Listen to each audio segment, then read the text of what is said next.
오늘 본문은 창세기 41장 1절부터 14절 상반절까지 말씀입니다. 제가 봉독합니다. 만 2년 후에 바로가 꿈을 꾼즉 자기가 나일 강가에 서 있는데 보니 아름답고 살진 7 암소가 강가에서 올라와 갈밭에서 뜯어먹고 그 뒤에 또 흉하고 파리한 다른 7 암소가 나일 강가에서 올라와 그 소와 함께 나일 강가에 서 있더니 그 흉하고 파리한 소가 그 아름답고 살진 7 소를 먹은지라. 바로가 곧 깨었다가 다시 잠이 들어 꿈을 꾸니 한 줄기에 무성하고 충실한 7 이삭이 나오고 그 후에 또 가늘고 동풍에 마른 7 이삭이 나오더니 그 가는 7 이삭이 무성하고 충실한 7 이삭을 삼킨지라. 바로가 깬즉 꿈이라. 아침에 그의 마음이 번민하여 사람을 보내어 애굽의 점술가와 현인들을 모두 불러 그들에게 그의 꿈을 말하였으나 그것을 바로에게 해석하는 자가 없었더라.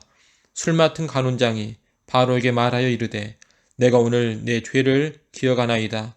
바로께서 종들에게 놓아사 나와 떡 굽는 관원장을 친위대장의 집에 가두셨을 때 나와 그가 하룻밤에 꿈을 꾼즉 각기 뜻이 있는 꿈이라.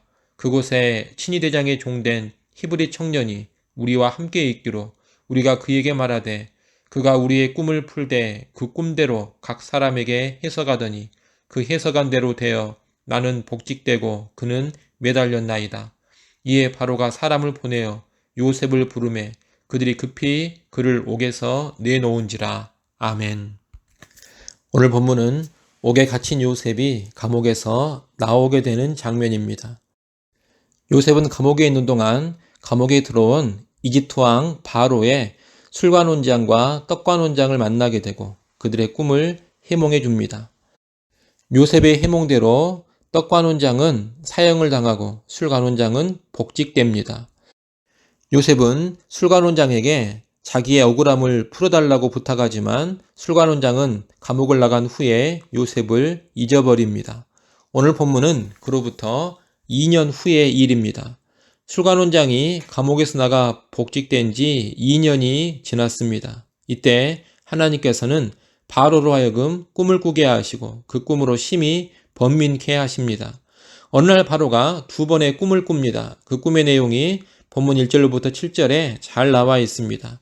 살진 7 암소와 흉하고 파리한 7 암소, 그리고 무성하고 충실한 7 이삭과 가늘고 동풍에 마른 7 이삭에 관한 꿈입니다. 주목할 점은 바로가 이 꿈을 똑똑히 기억하고 있고 또한 이 꿈으로 인해 그의 마음이 심히 번민했다는 것입니다. 사실 꿈이라는 것은 잊어버리기가 쉽습니다. 우리도 대부분의 꿈들을 다 잊어버립니다. 그런데 바로는 이 꿈을 잊지를 못합니다. 또 꿈을 꾸었다 하더라도 이상한 꿈이다 이 정도로만 생각하고 넘겨버릴 수도 있습니다. 그런데 바로의 마음은 지금 그러지를 못합니다. 그의 마음은 번민하고 있습니다. 이 꿈의 의미를 모르면 마음이 편하지가 않은 것입니다. 이 꿈 때문에 심한 불안과 두려움이 바로의 마음을 사로잡았습니다. 여러분, 지금 이 꿈과 그 꿈으로 인한 번민을 누가 일으키고 있느냐? 바로 하나님께서 일하고 계시는 겁니다. 바로는 이 꿈의 의미를 알기 위해서 애굽의 점술가와 현인들을 모두 부릅니다. 그런데 이들 중 한 사람도 그 꿈의 의미를 해석해주는 사람이 없었습니다. 다들 모르겠다고 하는 겁니다. 이것도 참으로 신기한 일입니다. 왜냐하면 설령 그 꿈의 해몽이 틀린다 하더라도 다들 자기들 나름의 이런저런 해석을 할 수가 있습니다. 여하튼 어떤 해석을 하면 바로가 받아들일 수도 있고 받아들이지 않을 수도 있고 그럴 것입니다. 그런데 상황이 그렇게 전개되지 않습니다. 애굽의 그 많은 점술가와 현인들이 아무런 해석도 내놓고 있지 못하는 상황입니다. 사실 상식적으로 이런 일은 불가능합니다. 어떻게 그 많은 사람들이 단 한 사람도 해석을 내놓지 않았을까요? 어떻게 이런 일이 가능합니까? 이 역시 하나님께서 그 순간에 그들을 무능력하고 무기력하게 만들어 버리신 겁니다. 평소 같다면 그들은 다양한 해석을 내놓았을 것입니다. 그러나 하나님으로 인해 그들은 아무 말도 할 수 없는 그런 자들이 되어버린 겁니다. 그리고 하나님께서는 또 어떤 일을 하시느냐? 술관원장을 통해 2년 전의 일을 기억나게 하시고 바로에게 아뢰게 하십니다. 점술가와 현인들이 아무런 해석도 내놓지를 못하자 술관원장은 예전 감옥에서 봤던 요셉이 떠올랐습니다. 그래서 그는 요셉을 바로에게 천거합니다. 하나님은 2년 전에, 다시 말해 술관원장이 감옥에서 나와 복직했을 때에는 요셉을 잊어버리게 하셨습니다. 그런데 지금은 그가 요셉을 생각나게 하십니다. 이 망각과 기억도 누가 주장하고 계시느냐? 하나님께서 주장하고 계십니다. 바로는 이 술관원장의 말을 듣고서 요셉을 감옥에서 꺼내 자기 앞으로 데려오게 합니다. 이를 통해 요셉이 드디어 오랜 감옥 생활을 끝내고 감옥 밖으로 나오게 된 것입니다. 여러분, 요셉이 지금 감옥을 나오게 되는 과정을 보면 하나님께서 애고방 바로로부터 시작해서 점술가와 현인들, 술관원장에 이르기까지 그들의 꿈과 마음, 능력과 기억까지 전적으로 주관하고 계시는 것을 보게 됩니다. 하나님은 지금 요셉을 감옥 밖으로 꺼내기 위해 사람들을 주권적으로 움직이고 계시는 겁니다.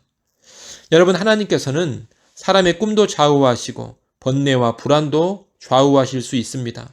사람들의 능력도 필요하다면 차단시키실 수가 있고 사람이 무언가를 잊어버리게도 하시고 다시 기억나게도 하실 수 있습니다.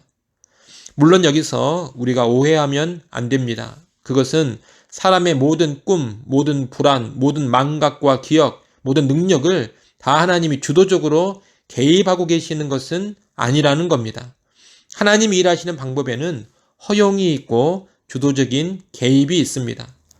허용이라는 것은 사람들이 그들의 생각과 계획 가운데 펼쳐가는 일들, 벌리는 일들을 그대로 놔두시는 겁니다. 이것이 허용입니다. 예를 들어 내가 돈을 훔쳐야겠다 이런 마음을 먹고 돈을 훔치는 일은 하나님이 그 마음을 주장하셔서 행하게 하시는 일이 아닙니다. 그 일은 내가 스스로 하는 일입니다. 그런데 하나님은 그 일을 막으실 수도 있으시지만 놔두십니다. 이것이 허용입니다. 아담과 여자가 선악과를 따먹은 일 역시 허용의 차원에서 이루어진 일입니다. 하나님이 주도적으로 개입을 하셔서 아담의 마음을 움직여가지고 그렇게 하신 것이 아닙니다. 아담이 유혹을 받고 범죄하는 것을 허용하신 겁니다. 요셉의 이야기에서 보자면 요셉의 형들이 요셉을 판 일이라든가 보디발의 아내가 요셉을 유혹한 일 등은 하나님의 허용이라고 할 수가 있겠습니다. 그에 반해 개입이라는 것은 적극적으로 하나님이 주도하시는 일입니다. 요셉이 보디발의 은혜를 입고 간수장의 은혜를 입은 일, 이런 것은 하나님의 적극적인 개입이라고 말할 수 있습니다. 술관원장과 떡관원장이 꿈을 꾼 일도 역시 하나님의 적극적인 개입입니다. 바로가 신기한 꿈을 2번이나 꾸게 되고 애굽의 술사와 현인들이 그 꿈에 대해서 아무런 해석을 못하게 된 것도 하나님의 적극적인 개입이라고 말할 수가 있겠습니다.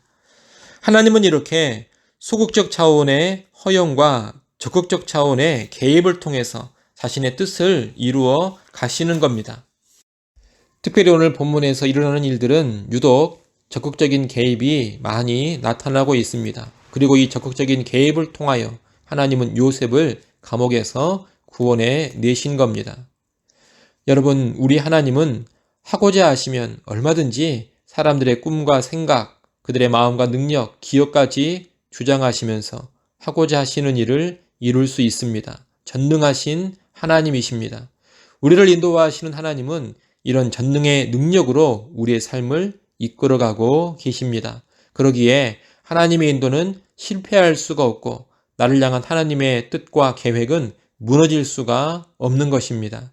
이 하나님께서 내 삶을 인도하시기에 신자는 어떤 상황 속에 있다 하더라도 이제 다 끝났다, 소망이 없다, 길이 없다 이런 말을 해서는 안 됩니다.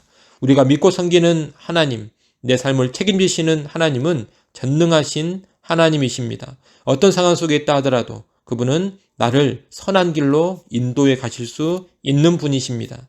이를 꼭 기억하시고 모든 여건 속에서 하나님의 인도를 전적으로 신뢰하며 살아가는 우리 모두가 될 수 있기를 간절히 소원합니다. 기도하겠습니다. 하나님 아버지, 하나님의 때가 참해 하나님께서 주권적인 능력을 행사하시면서 요셉을 감옥에서 끄집어내시는 것을 보았습니다.